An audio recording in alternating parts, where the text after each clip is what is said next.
One night we were standing on the back deck and looking back at the house, and it just felt like we were standing on the deck of a ship, and the house is surrounded by a lot of mature trees, and so it just kind of was, we were like, oh, this feels like a ship in the woods. The name worked for what R.J. Brooks and roommate Kirsten Poussemp were trying to do, create an artist community in this unusual house tucked away in the North County neighborhood of Del Mar.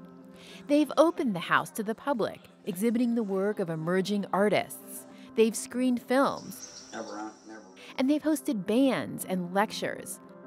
Last year, they formed a nonprofit and now hold regular meetings to plan future art shows.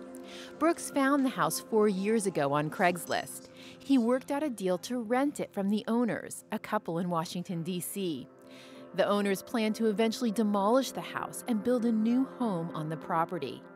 One of the contingencies was that we could do what we wanted to the house, but knowing that they were going to tear the house down in the future. Brooks and his roommates renovated the house with their own money. The whole house was pretty dilapidated. There was a lot of water damage. It was all natural woods, so imagine walking into a very dark environment, and there was a lot of water damage. The floors were old tile and shag carpeting. It had a musty smell. It was dated. They tore up the carpet and tiles and painted the house white. They filled it with art and found objects. Artist Kirsten Poussemp lives here. She's the director of The Ship in the Woods and curates many of the shows. As of now, their lease is up in August. Poussemp has always known their time in the house was temporary, but that doesn't make leaving any easier. I think the thing that's the saddest for me is just the thought that this architecture is going to be torn down, because it really is a unique building with an interesting history. The house was built for actor George Brent in the 1950s. And he was leading man in a lot of Bette Davis films, including Dark Victory. There's been no one but you. I had to come and tell you. Later, the house belonged to Tom and Olive Blackstone, the founders of North Coast Repertory Theater. They lived in it for 30 years. Actors would come and stay in the guest houses and perform on the back deck.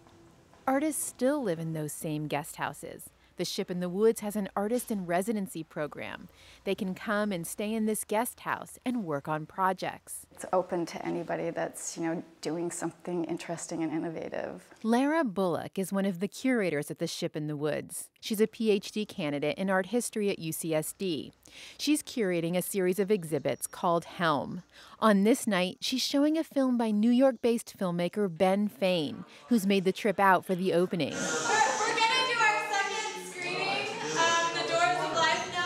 It is basically a film that he made from this parade procession that he put on in rural Ohio. Drawings and other ephemera related to the film are also on view inside the house.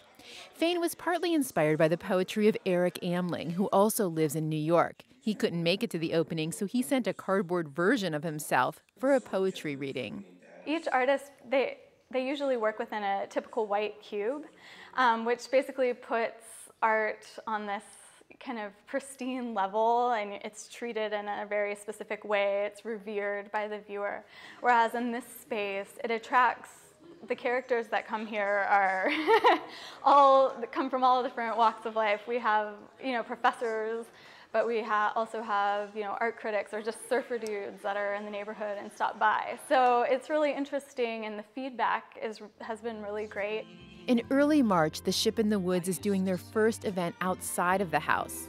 Actor, director, and author Crispin Glover will do a reading and screen his films at the La Paloma Theater in Encinitas.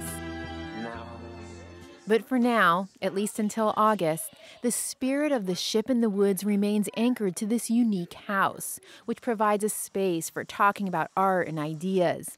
The artist community that Brooks and Poussemp envisioned is within its walls and surrounding trees. It's a sanctuary they've built and hope to keep sharing. I think every place needs a place like this. This needed sanctuary hasn't long to go. Its absentee owners may demolish the Ship in the Woods later this year. Angela Carone, KPBS News.